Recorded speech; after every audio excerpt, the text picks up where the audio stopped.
জেনারেটরগুলো খুবই ভালো, মডিউলটাও ভালো ভালো কাজ করে।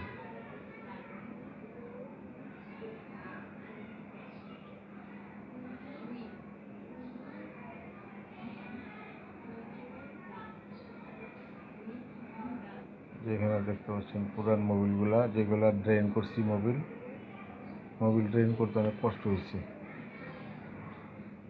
তো জেনারেটর অনুপাতে ক্যানোপিটা একদম ছোট হয়ে গেছে, আউটসাইডের জায়গা একদম কম, পর্যাপ্ত পরিমাণে জায়গা নাই।